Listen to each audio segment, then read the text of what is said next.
Hello beautiful people. If you are watching this video, that means you are interested in making homemade biscotti, and I will be your guide. This particular recipe is gluten-free, but it is not lacking in flavor. It is family and friend verified. None of my family and friends are gluten-free like me, but they say it is the absolute best biscotti they have ever had. It's actually really hard to keep on the plate. I make 2 batches and it does not last a day, and if it does, it's because people are holding back, trying not to eat it so they can have it tomorrow. And it's something that people beg for you to make over and over again. So holiday season is coming up, and this is an amazing recipe to try out for family and friends. And if you are one of the people that saved that blog post of the recipe I posted a few days ago, pull that up. And if you are somebody who does not have the recipe yet, I linked it down in the description box below for you to follow along with me. Alright, so I have all my ingredients out. If you do have the recipe, please pull it up. And if you don't, you're just watching before you make it, I linked it down in the description box below, as I mentioned earlier. So first, I have my recipe on my laptop over here, and I'm preheating my oven at 350 at the moment. I am going to be mixing all of the dry ingredients first, and then I'll be adding the liquid ingredients.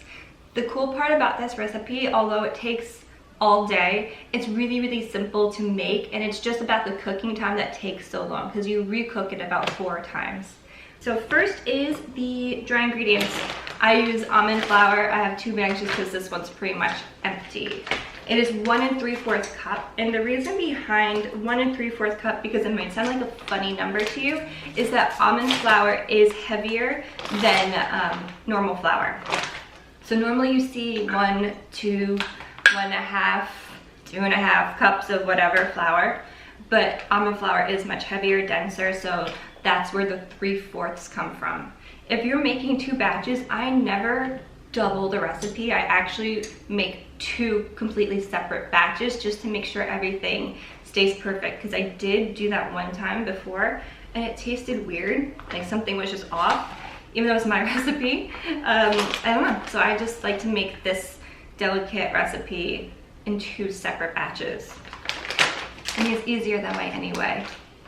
All right, so 1, let's see if this is 1 cup. Ooh. Baking gets a little messy. This is actually my first real-time cooking video. 2 of my other videos I did was like a fast forward through this part, so I feel a little bit Food Network right now, and I kind of like it. All right, so that wasn't exactly 1 cup. It needs just to be a little more. I like the almond flour because it brings that nice nutty taste to the batter. It's probably one of the reasons why it tastes so good. So 1, and we're going 3/4, right? Yeah. So I'm just gonna use my 1/4 cup right here, and I'm gonna do it 3 times. All right. 2. And 3. Awesome.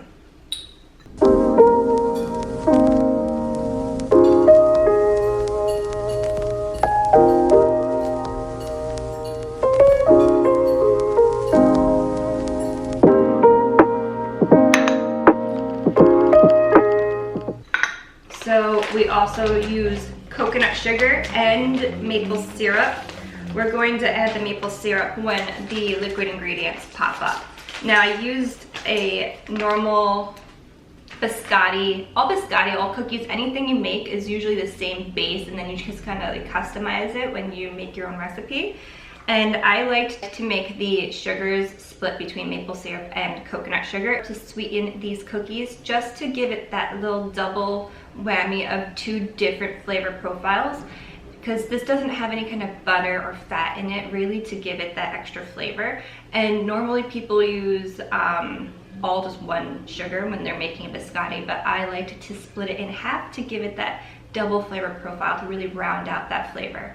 I think that's the other reason why these cookies are so good. All right, so 1/4 cup of coconut sugar. I use this Supernatural blend. It's a brand. Supernatural brand. I wonder if you can see any of my brands right now because it's such a shit day.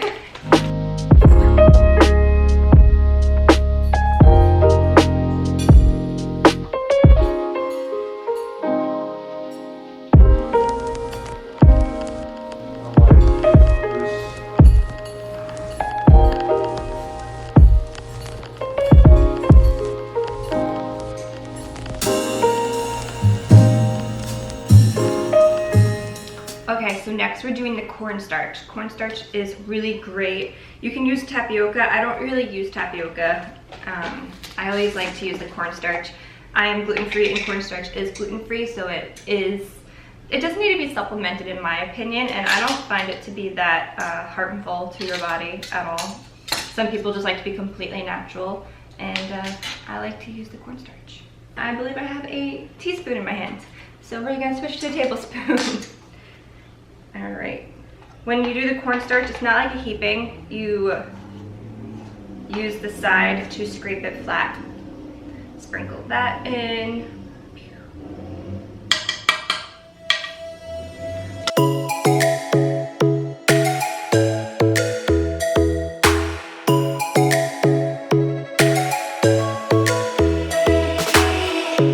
Lightning strikes by my window. It's my chest right. What else? Okay, baking powder. 1 teaspoon of baking powder. Here it is. Let's close up the cornstarch. Let's put it to the side. Same thing with the baking powder. It has this little flattener for a reason. You don't want to have a heaping spoon. Baking's pretty precise when it comes to things like cookies. When I make like a granola or anything like that, I don't normally even write down the recipe. Oh, the oven is preheated up to temp. That was what that beep was.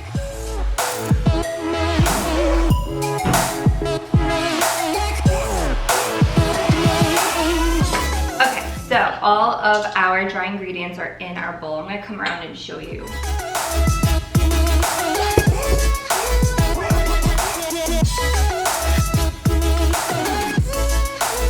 Alright, now that our dry ingredients are in the bowl, we just kind of mix them together. If you see like bumps and clumps of sugar, like the coconut sugar for example, that gets really clumpy. So I kind of dive in there, like this one right here, if you could see. I just kind of break it with my fingers and sprinkle it around because you don't want these giant clumps of sugar just staying in the mixture, because then you're just going to get a big old bite of sugar in some of these cookies. Some people think that's exciting. It's not though, not when you're baking. I actually usually do this part when I start scooping it into its 1/4 cup, but I didn't this time, and now I'm digging through my mixture to make sure that I got all the clumps. All right, I think I got all the clumps. What made me do this recipe was because I am a big coffee drinker. If you're somebody that already knows that from watching my Instagram or any of my other YouTube videos, I don't have that many just yet, but if you've been paying attention, I drink coffee like nobody's business, and I love biscotti, and I'm gluten-free obviously, as you probably figured out, and none of them really sat well. They tasted great and I would torture myself with it. So I finally decided to create my own, and I love it. These are the best cookies in my opinion, and then everybody else I make them for, they can never get enough of them. Okay, now we got all the dry ingredients mixed together, and we're going to add in the wet ingredients. So that is the maple syrup. I use 100% pure maple syrup. You can find that in pretty much any grocery store, so don't use like the sugary one that is a fake syrup like the Aunt Jemima or whatever brand that you get. You have to get the pure maple syrup. So we are using 3 tablespoons. When I did first make this recipe, I did not measure, I just kind of did whatever. And when people were asking me how to make it, I had to actually start measuring things out. And it's funny, when you do that, you hit roadblocks and it's not as good the first few times, and you have to figure out what you actually did when you were just cooking with your soul. That's what I call it. You just guide yourself with what feels right.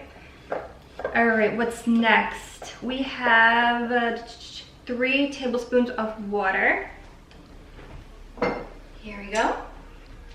Do not pour over your mixture, because if you over pour, it's going to ruin everything that you just did. You have to start over. So pour over a sink. See, that just over poured. 1, 2, and 1 more. That was just savage, that pour.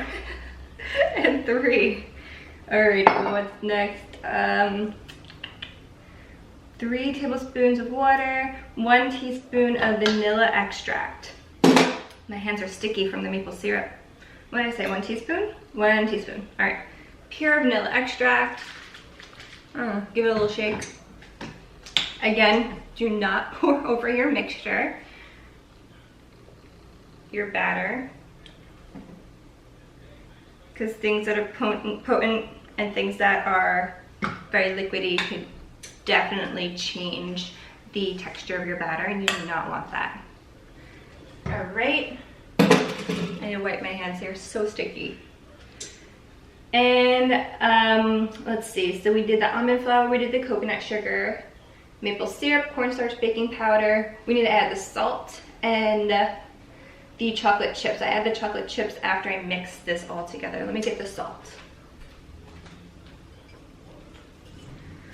I crack a few cracks of a pink Himalayan salt. Boom, just like that. And now we mix it all together. If you're hosting any kind of parties or going to one, this is a really great treat to bring to people and impress your friends and family. Telling them that you slaved over the kitchen for hours making these amazing tasty cookies for them. Last year I gifted these to some coworkers and clients, and they said that they were the best cookies they have had and that they ate them all in one shot, which is pretty normal. I get that from everybody. I watch my family eat them all in one shot. I always at least eat 3 in a row when I first make these, and it's just like that. You just love them so much, they taste so good. All right, maybe I should have mixed that with a spatula instead of a whisk. I always do that. I always think after I use the whisk that I should have used a spatula so it doesn't get stuck. Although you're supposed to get your hands in this at some point. Let's add in the chocolate chips. I usually keep them in a mason jar, but I just bought them because I ran out, and when I went to make this recipe, I didn't even have any. So I'm now using my sticky, disgusting hands to open this. All right, I use Enjoy Life because they are gluten-free, allergy-free, and they are delicious. So I can feel safe giving this to anybody. And they just sit well in my stomach. My stomach's really finicky and fragile. There we go. I love chocolate, so I use like half the bag, maybe the whole bag. I don't know, let's see. Let's start with half so it doesn't overpower. I'm using a rubber spatula this time. Just kind of folding it in there. Oh my God, it looks so good. No way am I getting away with making just 1 batch today.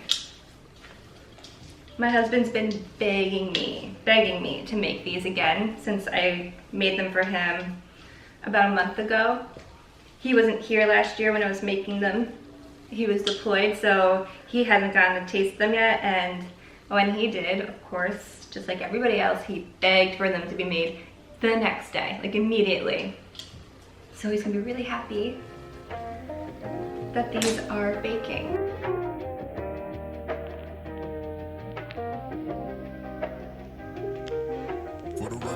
All right, here is our dough. It was just half a bag. These chocolate chips are actually kind of big, so I did not need to use the whole bag. When I use the mini ones, I use a lot. So here is our dough.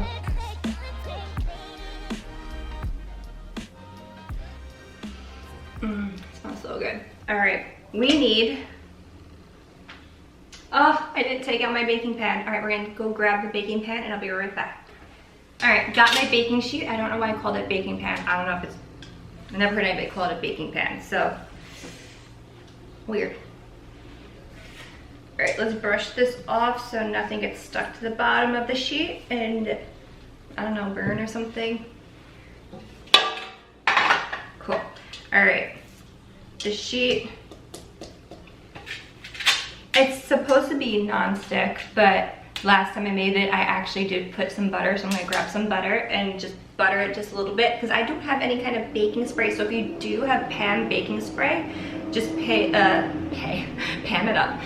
Spray it on, and don't use the cooking spray, use the baking spray. There's two different kinds. And if you don't have the baking spray, then grab some butter and just lightly butter the, not the entire pan because you're not gonna use the entire sheet. I keep calling it a pan, it's a sheet. And just do the shape of the log that we're gonna do. So I'll show you real quick.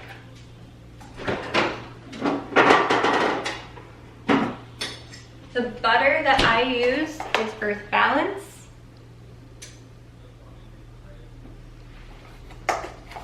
And I'm going to scoop some out. You don't use a lot, you're just lightly buttering it so it just doesn't stick.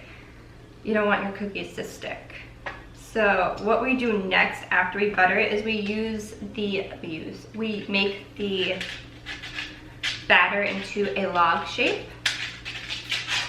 So I'm just making the middle in the shape of like a rectangle here. All right, now I got nice buttery fingers. Rinse that off. Actually, I'm not rinsing it off because I'm just gonna grab the batter now. All right. Here we go. Oop. Rogue chocolate chips. Alrighty, so here we go. We're going to kind of slap it around a little bit. Hop on. Hey Kyle. We are making cookies. What's that? Oh, you brought the desk? I ordered a desk and he's probably so mad that I have it right now because he told me it's not gonna fit. And I'm stubborn and I want it to fit, so I'm gonna try to force it to fit. I didn't just tell you it wasn't gonna fit, I measured precisely and she refused to accept it. I do refuse to accept it. We're gonna try it. Maybe you'll see us try to make it fit. We have to rearrange our room. We have a small apartment and I don't want the computer out in the living room. So we're putting it in the bedroom. So we have to rearrange the bedroom to make it fit. I just don't think it's not gonna fit. Even though he measured. All right, so. Perfect. We have the desk and I'm making the cookies to smooth over the frustration of my stubbornness. That's what you need to do. Making cookies. All right, this end is really dense with chocolate chips, so I'm going to kind of re-roll it real quick. Okay, so you want this to be about, I use my fingers for measurements. I like to make it 1 finger thick, 1.5 fingers thick. And you don't make it the whole length of the baking sheet. All right. You want it to be pretty symmetrical so that all your cookies look the same. And that's what I'm doing right now.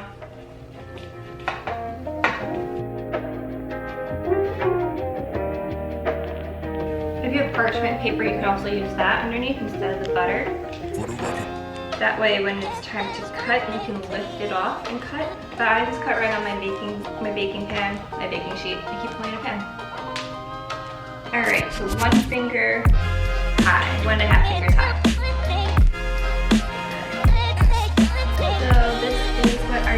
look like on its pan and its sheet, and we're gonna pop it into the oven now. It's like that simple.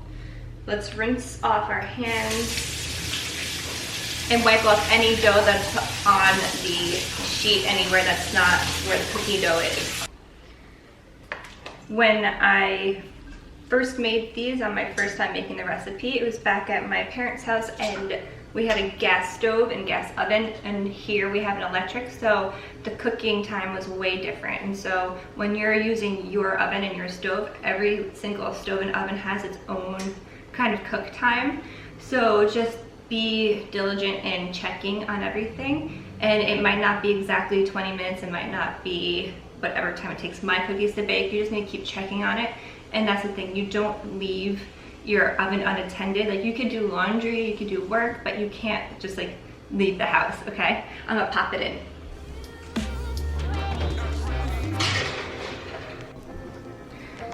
When you put it in the oven, don't put it on the top. You wanna put it in the middle. So my bottom shelf isn't low, it's in the middle. And when you put it down too low, it's gonna burn the bottom. If you put it up too high, it's gonna cook the top too fast. I'm popping this in for 20 minutes or until golden brown. When I made these here for my first time, 20 minutes was not long enough, so I'm gonna do 25. So set your timers. Timer, 25 minutes, go. All right. What you need to do now is not leave your house. You can do laundry, you can do work.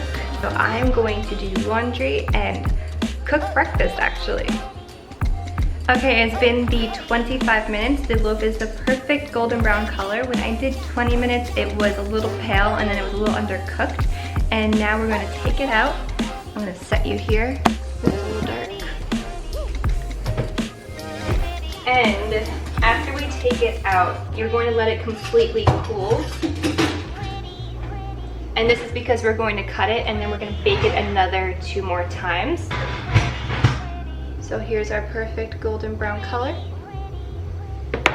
And we're just going to set it, actually the stove is just used so it's hot. We're going to set it, we're going to let it cool for an hour minimum. If you want to just cook, let's turn off the oven, hold on, sorry. All right. If you want to break this up into 2 days of cooking, then this is the part where you just let it cool for the whole entire day, and then you pick up cooking again tomorrow.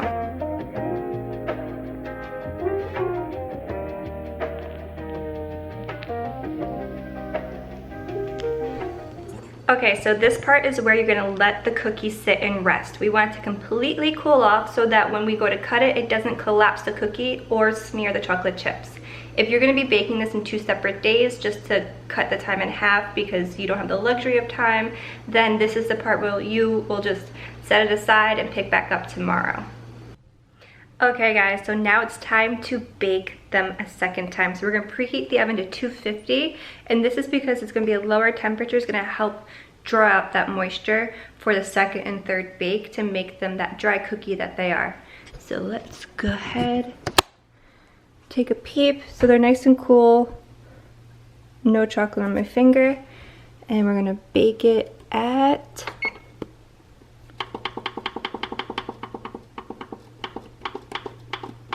250. Boom. All right, so next we're going to bring them over to the counter and cut them into their long pieces. Let me set you up.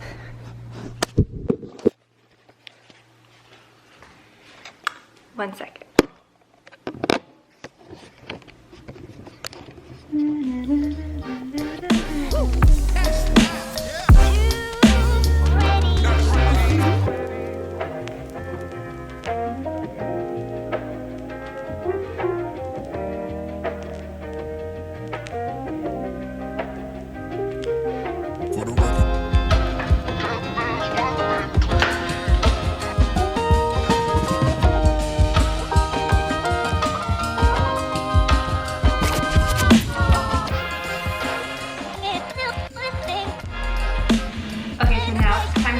Into the biscotti cookie shapes. I make them about 2 fingers, so it's about 1 inch wide. I just keep cutting across. So let's do this one first. Perfect. Here's the end piece.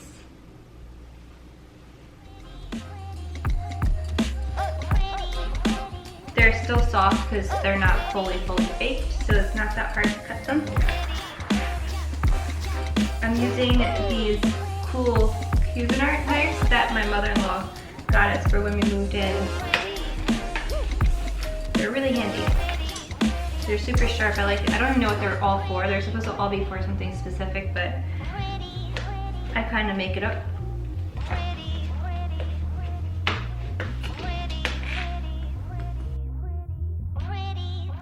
Oh. Sometimes they break, like this one.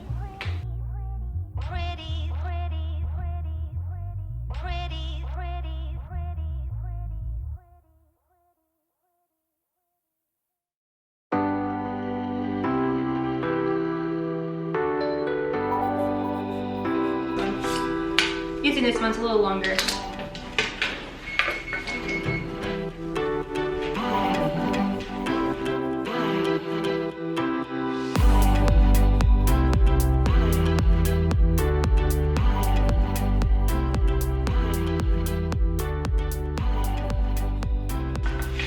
Alright, now that they're all cut into strips, we're just going to lie them on one side, so they're flat side, and that side's gonna be the one that cooks. Kyle! It startled me. What are you doing? Kyle is trying so hard to not make sounds, even though he's allowed to. He's just doing the complete opposite. Alright, be delicate with them because they're still pretty raw and you don't want them to break. So just gently flip them.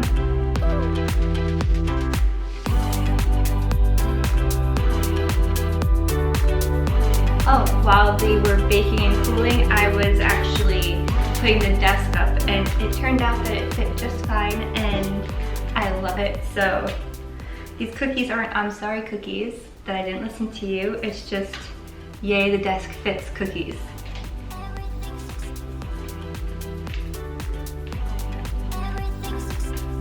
Fit perfectly in a different spot. I bet they didn't even hear you just now. He said it fit perfectly in a different spot. It was just the opposite spot of where I had envisioned it, so I wasn't wrong. Actually, I didn't know if I was gonna be right. I was just hoping that it was going to fit. Whatever. That's why you have a husband. All right, see, mine was still raw on the inside and my fingers are all chocolatey. And it smeared just a couple of them. I mean, you're just gonna eat them, so it's okay if it's smeary, but if you want a really aesthetic cookie, I let these cool for about an hour and a half too. So maybe let them cool for 3 hours if you really want them to be completely cool through to the middle. All right, so the oven is preheated to 250 and they are ready to go in. Before, when I was letting this one bake, I was making this one. So that's why there's 2 batches now.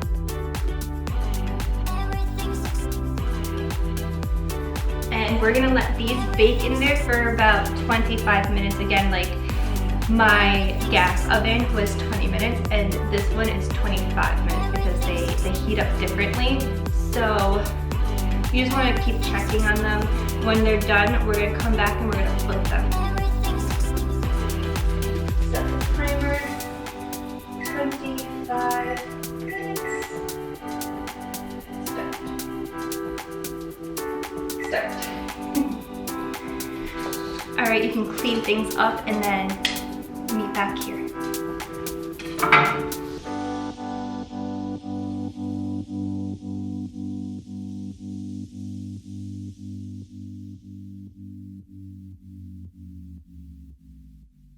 Okay, so now it's been 25 minutes. We're gonna take them out and we're gonna flip them over. So I'm gonna pop you down right here. We're gonna shut this up. Okay.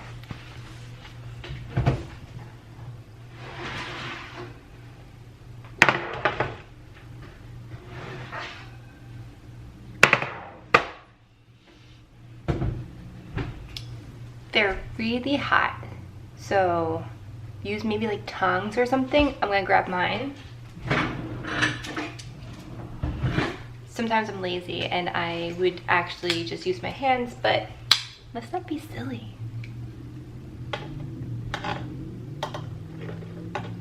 Boom. Now we're gonna do them all really, really fast on a time lapse.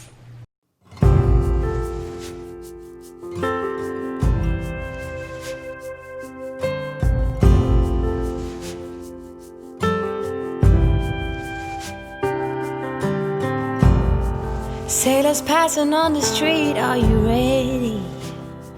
So good. For peace. Okay, so we're gonna pop them back into the oven for 25 more minutes. And here is the super awesome part. You're going to leave them in for the 25 minutes, and once that beeps, you turn off the oven and you let that heat slowly dry out the cookie as the oven cools down. And you can leave the house, you can leave them in for, I don't know, 4 hours if you wanted to. They could just stay in the oven even overnight as the oven cools off. That part is, ooh, you don't even see me. That part is super important for drying out the cookie and giving it that biscotti feel. Because they are biscotti.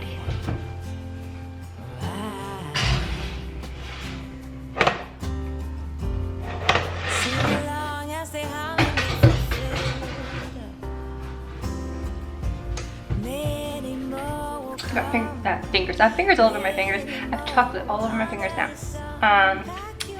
So set it for 25 more minutes, and then when it's time, we turn off the oven and let them dry out. 3 minutes left until we take out the cookies, and oh, husband's playing Call of Duty, and I'm sure a lot of you can relate. So if you hear like crazy screaming, you already know. You know what's gonna be happening in the background. So pay no attention to it. I'm sorry if he curses. I don't think he will. I think he knows that I'm filming. But you know, the moment takes you sometimes when you're really passionate about something. I'm going to pop you, I mean, I have the tripod up, but I'm just being so lazy right now. I think I'm gonna stack you on 2 of the melting chocolates. You actually, oh my God, it's so dark, you can't even see me. Hello. For the next step after we let the cookies cool is to add that chocolate that goes on the bottom. And you can find these at most grocery stores. If you can't find this exact brand or something like this, then you can buy those bags of melting chocolate. They always have them in the baking section. I just prefer these little containers because you could just, yep, this one was used. One-handedness is so hard. I can't open it with one hand. Weakling. I'm trying to get a point across right now. Is that you can use it and then reseal it so that you can use it again, because it's just chocolate. And that's exactly what I'm gonna do. So, 1 minute and 34 seconds, let's peep at them.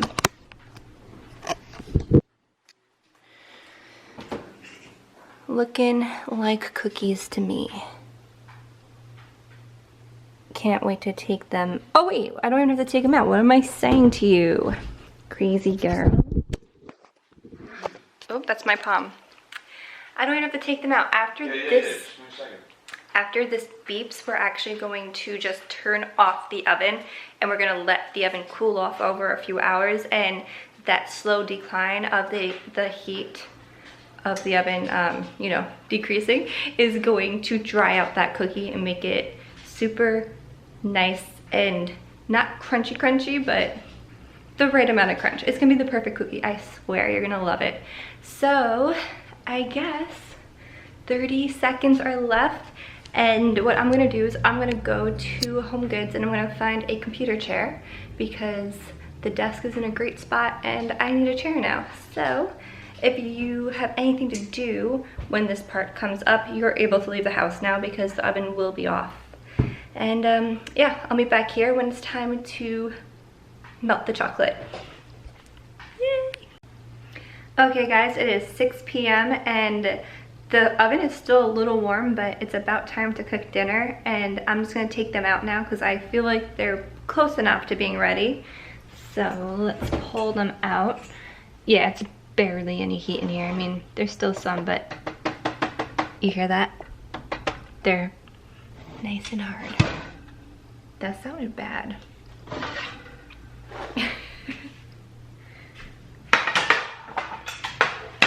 I'm so excited to get these dipped and put in a plate.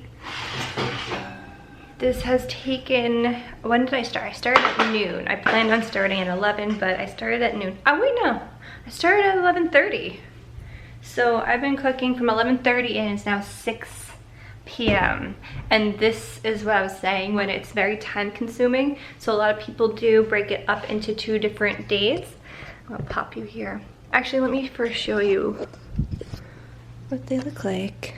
Oh, let me get all this stuff out of the way. All right, so here are the cookies. See, this one was broken, but because it's dried out, let's see.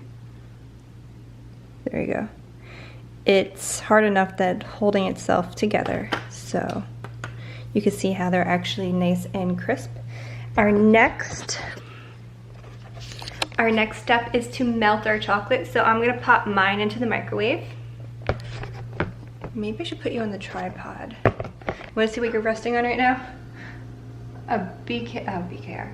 A water filter thing and the other melting chocolate. Well, there's a perfectly good tripod right behind it. All right, we're gonna pop this in the microwave. Since this one was already melted once, I'm not gonna do the 30 seconds first. I'm gonna do it for a minute and then I'm gonna stir it. But when you have all the little chips in there still, go 30 seconds, stir it even though you think they're still cold and not melting, and then continue on. Sailors passing on the street, are you ready for peace?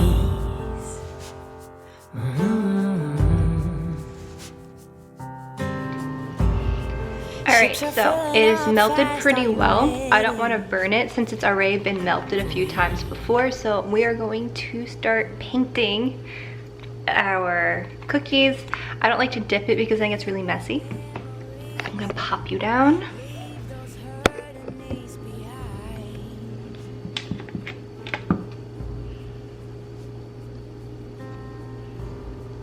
Birds are filling up the sky, are you willing to try?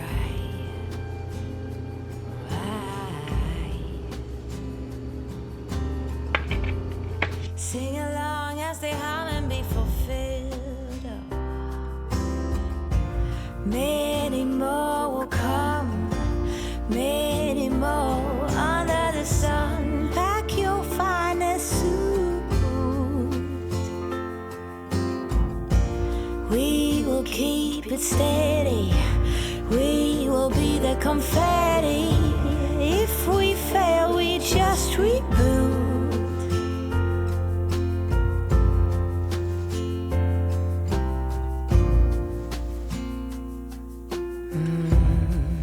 I have chocolate everywhere, they're so good.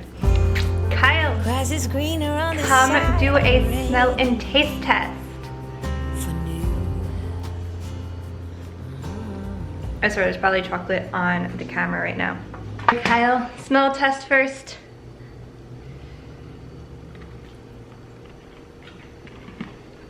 What do you think?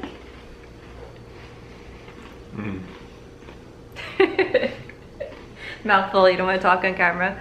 So good. Best ones yet. Best ones yet.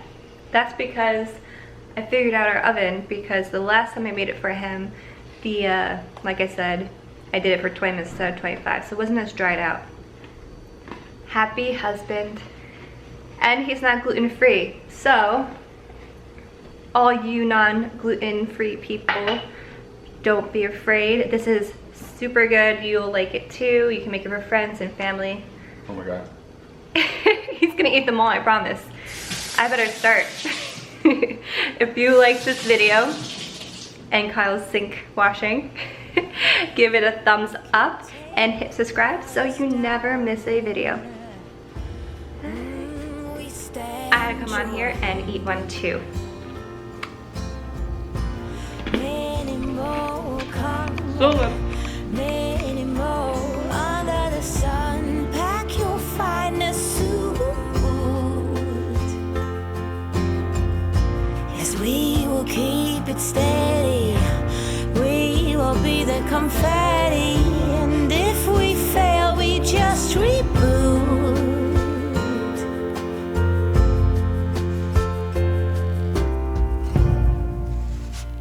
We just reboot.